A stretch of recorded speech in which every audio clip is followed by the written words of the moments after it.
நண்பர்களுக்கு வணக்கம். நான் உங்கள் இம்மானுவேல். என்னடா எப்பவுமே உட்காந்துட்டு பேசிட்டு இருக்கிறவன் இப்ப படுத்துக்கிட்டு பேசிட்டு இருக்கானே அப்படிங்கிற மாதிரி கூட உங்களுக்கு தோணலாம். வேற வழி இல்லாம தான் அப்படி நான் பேசிக்கிட்டு இருக்கேன். நான் இந்த ரூமுக்குள்ள கேமராவை செட்டப் பண்றதுக்கு எவ்வளவு முயற்சி பண்ணேன். இந்த இடத்துல என்னால ஒரு வியூ பாயிண்ட பக்காவா செட் பண்ணவே முடியல. அதனாலதான் கடைசியா கையில போனை தூக்கிட்டு இப்படி சாஞ்சி உட்காந்துட்டேன். சிதம்பரம்னு ஒரு ஊர் இருக்கு இல்லையா, இப்ப இருக்கக்கூடிய கடலூர் மாவட்டத்தினுடைய தெற்கு பகுதிகளில் சிதம்பரம் வந்து இருக்கு. கொள்ளிடத்தை தாண்டி போனோம்னாக்கா நம்ம சிதம்பரத்தை தான் ரீச் பண்ணுவோம். அதாவது எங்க ஊர்ல இருந்து நாங்க வந்து டிராவல் பண்ணி வரும்போது சொல்றேன், காரைக்கால்ல இருந்து பாண்டிச்சேரிக்கு போனாலும் சரி, இல்ல சென்னைக்கு போனாலும் சரி, நம்ம வந்து சிதம்பரம் வழியா தான் போக வேண்டியது இருக்குது. சிதம்பரத்தை ரீச் பண்ணிட்டு சிதம்பரம் தான் ஒரு ஹப் மாதிரி எங்களுக்குலாம். இப்பன்னு கிடையாது, ஒரு 30-40 வருடங்களுக்கு முன்பில் இருந்தே பாத்தீங்கன்னா சென்னைக்கு எல்லாம் போகிறோம் அப்படிங்கும் போது ஒரு 9 hours ஆஃப் டிராவல் வந்து இருக்கும். என்ன 9 hours ஆஃப் டிராவலான்னு நீங்க வந்து கேட்கலாம். முன்னெல்லாம் அப்படிதான், திண்டிவனம் 4 வே எல்லாம் கிடையாது அப்படிங்கிற மாதிரி நீங்க வந்து நினைச்சுக்கோங்க. ஒரு 2 வே ரோட்ல ஏகப்பட்ட லாரிக்கு நடுவுல தான் நம்ம எல்லாம் போக வேண்டியது இருக்கும். திண்டிவனம் டு சென்னை ரோட பொறுத்த வரைக்கும் அந்த மாதிரியான நிலை தான் இருந்தது. அதுக்கப்புறம் தான் ஈசிஆர் வந்து போட்டாங்க.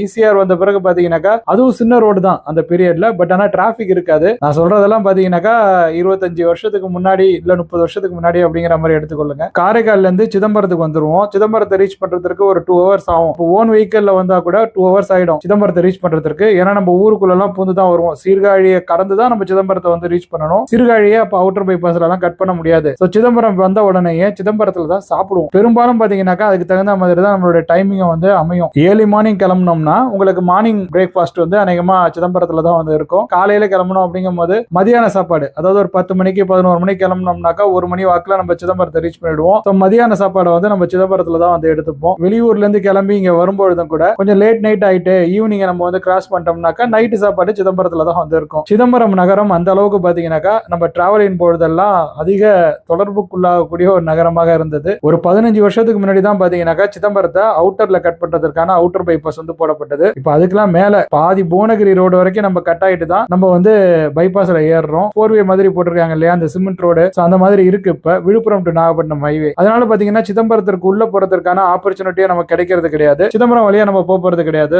சிதம்பரத்தை தாண்டி கொள்ளிடம் உள்ளே நம்ம வந்து போறது கிடையாது. அதே மாதிரியே பாத்தீங்கன்னாக்கா உங்களுக்கு புத்தூர் ஜெயராமன் கடையில வழக்கமா நான் வந்து ஏதாவது வாங்கி சாப்பிடுவேன். அந்த சைடா போகும்போது ஃபர்ஸ்ட் இதுனா இன்னைக்குன்னு கிடையாது, 25 வருஷமாவே இது வந்து நடந்துட்டு தான் இருக்குது. புத்தூர் ஜெயராமன் கடையை உங்களுக்கு எத்தனை வருஷமா தெரியும்னு எனக்கு வந்து தெரியல. பட் எனக்கு வந்து 20-25 வருஷத்துக்கு முன்னாடில இருந்தே அந்த கடை நல்லாவே தெரியும். பிரான்ஸ்ல இருந்து யாராவது வராங்கன்னு வச்சுங்களேன், அவங்களை பிக்கப் பண்றதுக்காக காரைக்கால்ல இருந்து டாக்ஸி பிடிச்சிட்டு நாங்க போவோம். போற வழியில பாத்தீங்கன்னாக்கா ஜெயராமன் ஹோட்டல்ல சாப்பிட்டுட்டு போற வழக்கங்கள்லாம் எங்களுக்கு வந்து உண்டு. பொதுவா பாத்தீங்கன்னாக்கா எனக்கு ஈவினிங் டைம்ல தான் அங்க அடிக்கடி போறதுக்கான ஆப்பர்ச்சுனிட்டி என்பது வந்து கிடைக்கும். பரோட்டா அங்க வந்து வாங்கி சாப்பிட்டுருக்கேன் நிறைய முறை. பரோட்டா எல்லாம் அங்க ரொம்ப டேஸ்டா இருக்கும் புத்தூர் ஜெயராமன் கடையில. அது நிறைய பேருக்கு வந்து தெரியாது. அவங்க பரோட்டா போடுற விதமே பாத்தீங்கன்னா டிஃபரெண்டா இருக்கும். அந்த பீரியட்ல இன்னும் சூப்பரா இருக்கும். அந்த கடையில அதிகமா ஆயில் ஊத்துவாங்க, அது வந்து வேற விஷயம். ஆயில ஊத்தி தான் அந்த மாவை பிசைவாங்க. அதுக்கப்புறம் அவங்க போடுற விதம் பாத்தீங்கன்னாக்கா நல்ல பொசு பொசுன்னு இருக்கும் பரோட்டா. இப்ப பன் பரோட்டா மாதிரி எல்லாம் சொல்றாங்க இல்லையா, அப்பயே பாத்தீங்கன்னாக்கா அவங்க பரோட்டா வந்து நல்ல சாஃப்டா தான் இருக்கும். நல்ல ஒரு மாதிரியா கிறிஸ்பியாவும் இருக்கும். அதாவது அவுட்டர் லேயர் கிறிஸ்பியா இருக்கும், உள்ள நல்ல சாஃப்டா இருக்கும். சால்னாவும் பாத்தீங்கன்னா நல்ல காரசாரமா பயங்கரமா இருக்கும். அதனால பரோட்டா அங்க நான் ரொம்ப விரும்பியே சாப்பிடுவேன். சில நேரங்கள்ல கொத்து பரோட்டா கூட அங்க கிடைக்கும். முன்னொரு காலத்துல நல்லாவே கிடைச்சிட்டு இருந்தது. அப்புறமேல அவங்க வந்து ஈவினிங்ல ரொம்ப நேரம் திறந்து வைக்கிறது கிடையாது. இயர்லியராவே அவங்க வந்து க்ளோஸ் பண்ணிடுவாங்க. ஏன்னா மத்தியான சாப்பாட்டுக்கு அது ரொம்ப ஃபேமஸ் ஆயிட்டு. அதன் பிறகு பாத்தீங்கன்னாக்கா ஒரு 10 வருஷத்துக்கு முன்னாடில இருந்து அப்பப்ப நான் வந்து மத்தியான சாப்பாட்டுக்கு புத்தூர் ஜெயராமன் கடைக்கு போறதுண்டு டிராவலின் போடுது. இப்ப இந்த அவுட்டர் பைபாஸ் வந்த பிறகு பாத்தீங்கன்னாக்கா புத்தூர் சைடு போக முடியலையேன்னு வருத்தப்பட்டு இருக்கும் போதுதான் சிதம்பரத்திலேயே சிதம்பரம் அவுட்டர் பைபாஸ் எண்ட் ஆகிற அந்த இடத்துல நெல்லை கருப்பட்டி காஃபின்னு ஒரு கடை ஒன்று இருக்குது. அதை தாண்டினோம்னாக்கா நமக்கு வந்து புத்தூர் ஜெயராமன் கடை வந்து இருக்குது. அதோட கிளை வந்து இருக்குது. உள்ள என்ட்ராகும் போதே பிராண போட்டு வருன்னு வருத்துட்டு இருந்தாங்க. இந்த வீடியோ வந்து ஒரு டெக் ரிலேட்டட் வீடியோ கிடையாது. பிக்சல் 9a தொடர்பாக நிறைய பேர் வந்து கேட்டிருந்தீங்க. அடுத்த வீடியோ அநேகமா பிக்சல் 9a தான் இருக்கும். அதற்கான திட்டமிடல்களை தான் நான் வந்து திட்டமிட்டு கொண்டு இருக்கிறேன். நெக்ஸ்ட் வீடியோல நம்ம டெக்னாலஜி சம்பந்தமா வேறு சில இன்ஃபர்மேஷன்ஸோட சந்திக்கலாம். இப்போதைக்கு இந்த புத்தூர் ஜெயராமன் கடையில நான் என்னென்னலாம் சாப்பிட்டேன் அப்படிங்கறதெல்லாம் நீங்க வந்து பாருங்க. நான் ஆக்சுவலா சாப்பிடல, நான் பார்சல் வாங்கிட்டு போய் வீட்டுல தான் சாப்பிட்டேன். எங்க அப்பா தான் வந்து சாப்பிட்டாரு. அதை தான் சும்மா ஒரு வீடியோவா கேப்சர் பண்ணி வச்சிருந்தேன். அதை தான் இந்த வீடியோல நீங்க வந்து பார்க்க போறீங்க. என்னடா இது வாசல்ல அல்வா கிண்டுற மாதிரி என்னமோ கிண்டிட்டு இருக்காங்க அப்படிங்கிற மாதிரி ஜூம் போய் பார்த்தா தான் தெரியுது. அங்க பிராணை அப்படி சுத்தி சுத்தி வறுத்துட்டு இருக்காங்க. அதுல இருந்து சிந்தி சதற பிராணே பாத்தீங்கன்னா ஏகப்பட்டது இருக்குது. ஆனா பிராணை அவங்க செய்யறதை மட்டும் நிறுத்தவே இல்லை. ஆமாங்க, புத்தூர் ஜெயராமன் கடைக்கு தான் நம்ம வந்திருக்கோம். இது அதோட கிளை. ஒரிஜினல் புத்தூர் ஜெயராமன் கடை இது கிடையாது. இது வந்து சிதம்பரம் பைபாஸ்ல அதற்காக அமைக்கப்பட்டிருக்கக்கூடிய கிளை. நாங்க வந்து உள்ள ஒரு இடத்த பிடிச்சி உக்காந்துட்டோம். ஆர்டரும் பண்ணியாச்சு. 2 மீல்ஸ் தான் சொல்லியிருந்தோம். எஸ், நான் இன்னைக்கு இங்கே சாப்பிடல, நான் பார்சல் சொல்லிட்டேன். வீட்டில் வாங்கிட்டு போய் நான் சாப்பிட்ருவேன். எங்கள் அப்பா தான் இவர் இப்போ உட்காந்துருக்காரு சாப்பிட்றதுக்காக. இவர் எப்போவுமே பசிக்குது அப்படிங்கிற மாதிரி என்கிட்ட ரொம்ப அரிதாக தான் கேட்டிருக்காரு. இன்னைக்கு பாண்டிச்சேரி போயிட்டு காரைக்கால் வர்ற வழியில் பசிக்குது அப்படிங்கிற மாதிரி சொன்னார். சரின்ட்டு நம்ம புத்தூர் ஜெயராமன் கடையில் நிறுத்தி இறங்கிட்டோம். இதான் மீன் குழம்பு, மீன் துண்டுகளோடு இருந்தது. எங்கள் வீட்டில் சமைக்கிற சாப்பாட்டிலேயே வாரத்தில் 3 அல்லது 4 நாட்கள் பார்த்தீங்கன்னா மீன் தான் இருக்கும். எங்கள் அப்பா அந்த அளவிற்கு மீனை விரும்பி சாப்பிடக்கூடிய ஒரு நபர்.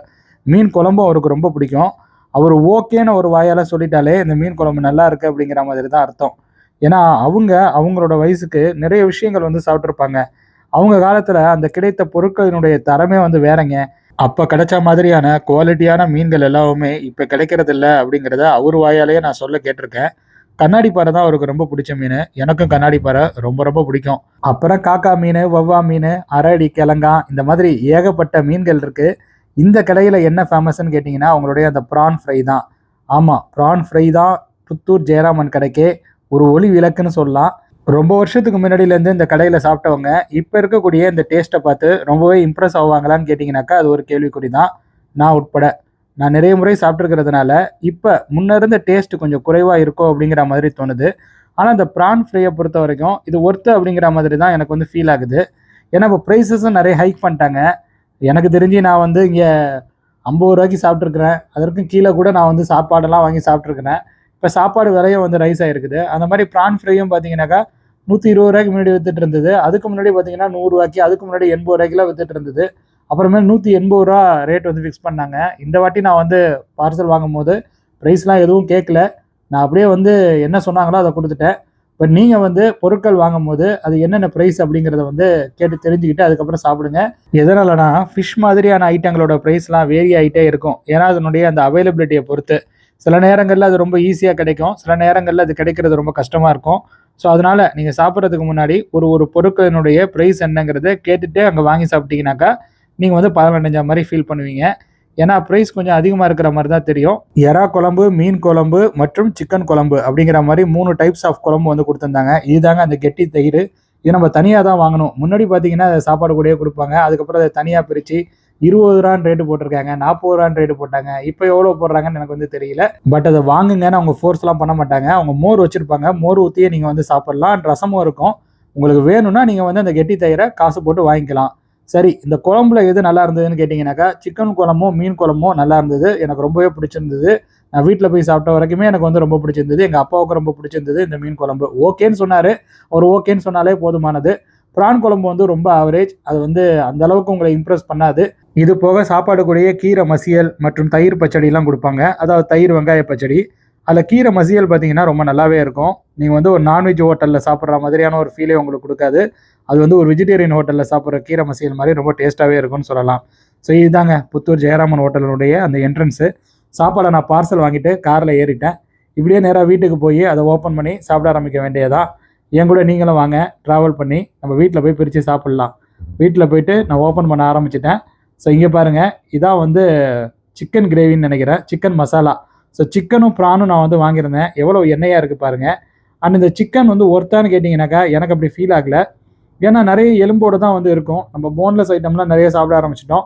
எலும்போடு சாப்பிட்றது என்றைக்கே நல்ல விஷயந்தான். பட் என்ன தான் இருந்தாலும் இது வந்து கொஞ்சம் ஹார்டாகவும் இருந்தது அந்த சிக்கன். ஸோ அதனால் பார்த்தீங்கன்னாக்கா சிக்கன் வந்து ஆவரேஜ் தான். நீங்கள் அந்த கடைக்கு போனீங்கன்னாக்கா சிக்கன் வாங்குறதுக்கு பதிலாக அந்த ப்ரான் வாங்கி சாப்பிட்றது உத்தமமான விஷயமா இருக்கும். ப்ரான் தான் அந்த கடையோட ஹைலைட். ப்ரான் தான் அந்த கடைக்கே பார்த்தீங்கன்னாக்கா இப்போதைக்கு யூஎஸ்பின்னு சொல்லலாம் இல்லையா, யூனிக் செல்லிங் பாயிண்ட்டு. அது வந்து புத்தூர் ஜெயராமன் கடைக்கு இந்த ப்ரான் மசாலா தான், இல்லை ப்ரான் கிரேவி தான். ஸோ அதையே வாங்கி நீங்கள் சாப்பிடுங்க. உங்களுக்கு மீன் வாங்கி சாப்பிட்ணுன்னு தோணுச்சுன்னா நீங்கள் ஃபிஷ் ஆர்டர் பண்ணி வாங்கிக்கலாம். பட் எனக்கு வந்து ஃபிஷ் வந்து ஒரு பெரிய விஷயம் கிடையாதுங்க. ஏன்னா காரைக்கால்லையே பிறந்து வளர்ந்த நம்ம எத்தனை முறை எவ்வளோ வகையான ஃபிஷ்ஷை வாங்கி எவ்வளோ வெரைட்டியாக சமைச்சு நம்ம சாப்பிட்ருப்போம். சாப்ஸ் மீன்லாம் கூட நம்ம வந்து சாப்பிட்ருப்போம். அதாவது காணாங்கழுத்த மீனை வாங்கி அதை கறி பொரிக்கிற மாதிரிலாம் பொரிச்சு சாப்பிடுவோம். நம்மளை இதெல்லாம் சாட்டிஸ்ஃபை பண்ணுமா? என்ன நண்பர்களே, வீடியோ பார்த்தீங்களா? உங்களுக்கு பிடிச்சிருந்ததா? இந்த வீடியோ உங்களுக்கு பிடிச்சிருந்ததுன்னா இந்த வீடியோவை நீங்கள் லைக் செய்து கொள்ளுங்க, உங்கள் நண்பர்களுடன் பகிர்ந்து கொண்டு ஷேர் செய்து கொள்ளுங்க. மறக்காம நமது இமானுவேல் எக்ஸ்ப்ளோர்ஸ் யூடியூப் பக்கத்திற்கு சப்ஸ்கிரைப் செய்து கொண்டு பக்கத்தில் இருக்கக்கூடிய இந்த பெல் பட்டனை கிளிக் செஞ்சு அதில் ஆல் எனேபிள் என்கிற ஆப்ஷனையும் செலக்ட் செஞ்சு வச்சுக்கோங்க. அவ்வளோதான். வேறு சில இன்ட்ரெஸ்டிங்கான இன்ஃபர்மேஷன்ஸோட நெக்ஸ்ட் வீடியோவில் உங்கள் அனைவரையும் சந்திக்கிறேன். அதுவரையில் உங்களிடம் இருந்து விடைபெற்றுக் கொள்வது உங்கள் இமானுவேல். நன்றி, வணக்கம்.